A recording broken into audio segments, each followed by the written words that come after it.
Good morning, everyone, and welcome to USD. We're delighted to have you on our campus on this beautiful day. Monsignor mentioned earlier the founding bishop who came to San Diego, Bishop Buddy. He, along with Sister Rosalie Hill, founded this wonderful institution. And Sister Rosalie was fond of using the phrase where she spoke of beauty, goodness, and truth.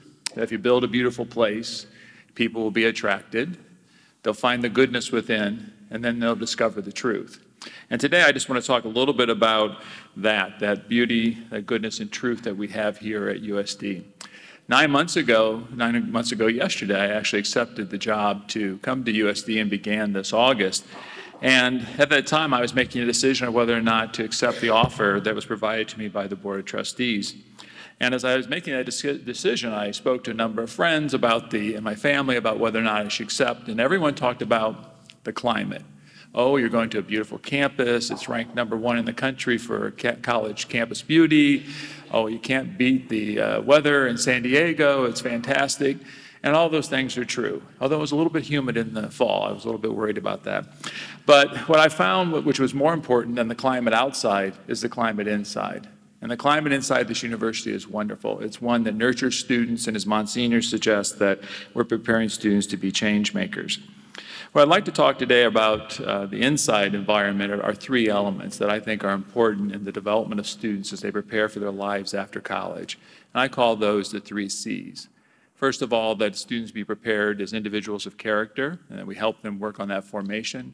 Secondly, that they're competent in their field. And finally, that they're good citizens. So character, competency, and citizenship. At USD, we value very much the development of character, and it's our Catholic intellectual tradition that allows us to do so, and I think do so in such a fine tradition. We also provide students a strong liberal arts education. And in my opinion, the liberal arts have been under attack in the last few years in the national media about the value of a liberal arts education. Well, all you need to do is start looking at some of the research nationally of what employers are looking for, and you'll find that what they're really looking for are liberal arts educated individuals, liberally trained. How do I know that? They're looking for students who can graduate with critical thinking skills. They're looking for students who have a sense of ethical responsibilities. Or they're looking for students who can work in diverse groups and work in sense of team.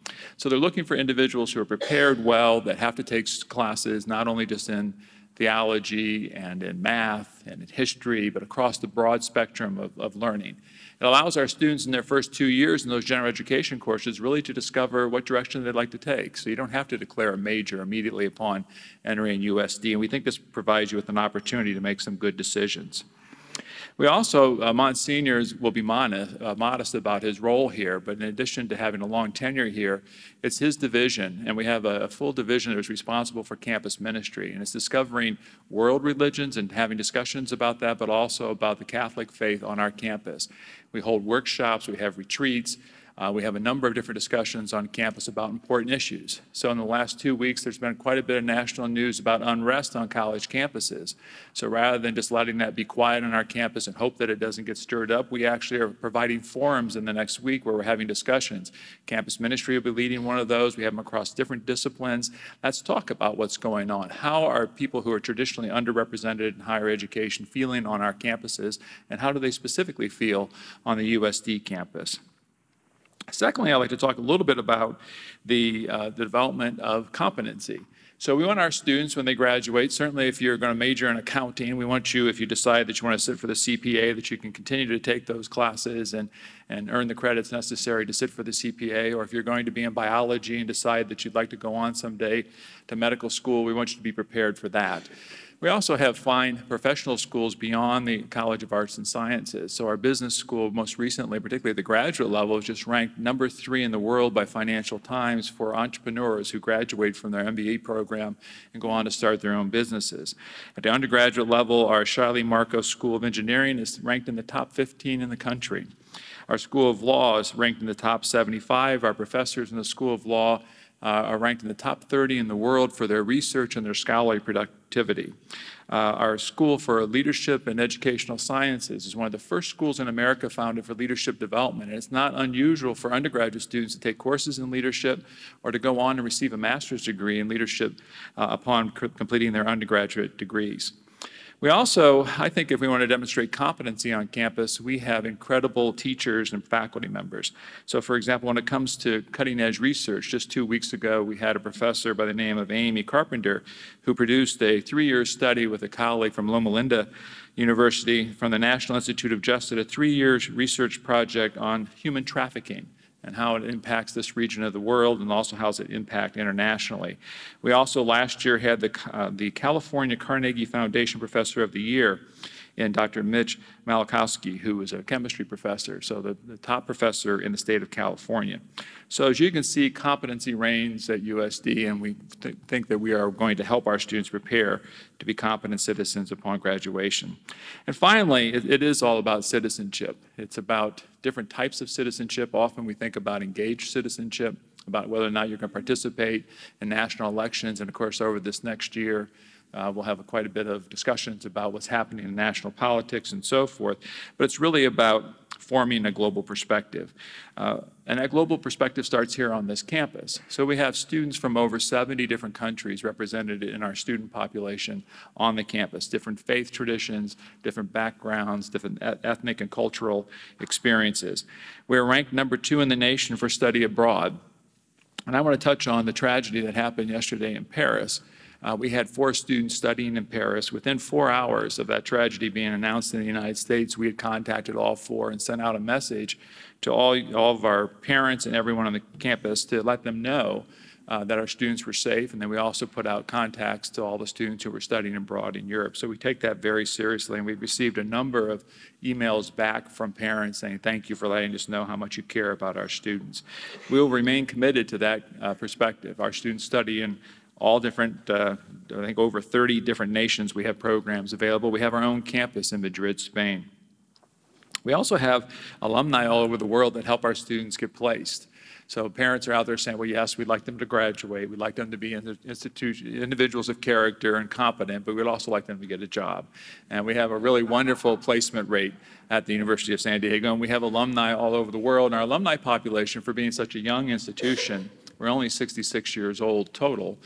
We have almost 48,000 alumni around the world. I was just in Hong Kong and Tokyo, just got back on Thursday, and we had large alumni turnouts there. In fact, Minha was just spent a month in Asia recruiting students.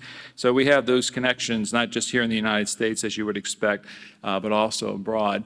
And within the next 2 months, in January, when you return to our campus, you'll find that we will have right across the street from here in Manchester Hall, we will have a new placement center and career development center. So we really are focused on, regardless of what your major is, we want to help you find your way upon graduation.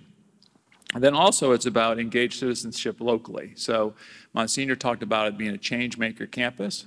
We are part of only 33 schools in the world that are part of the Ashoka Changemaker Hub. What that requires of us is that we really do try to build a spirit of innovation in our students, social innovation. We want them out there trying to solve the problem. So for example, last year we had a freshman who, he was watching the condensation coming down the window in his dorm room. He went out to Home Depot and he came up with a device that actually is taking condensation of the, when you have the fog come in the morning, actually converting that to fresh drinking water. And he already has a job lined up. He's only a freshman here at the university. So we're hoping we can keep him in school for the 3 years and let him complete with that. We're also been recognized by the Carnegie Foundation for the Advancement of Teaching. There are about 200 schools in America that have been named as civically engaged institutions. So it's not just about our global perspective of sending students abroad. How do you work here locally? We have issues in Linda Vista. Just in the community that we're in right now, there are over 33 different dialects spoken just 2 miles away from our campus. We have students who are working in Loma, not only in Loma Vista, but also working in Barrio Logan and working on border issues. We have a Trans-Border Institute at the university that works on issues with regard to Mexico and San Diego. It's a very exciting location to be near an international border as we are here at this university in San Diego. So I hope that you'll have a delightful day. We are focused on what I think is most important in a college education, mainly the development of character, the development of competent and caring citizens, and we look forward to seeing you again on our campus in the future. You have a number of different options, as Monsignor mentioned, and we know that, and we hope that you make choice of coming to USD, but we wish you the very best as you're going through that decision-making process. Thank you.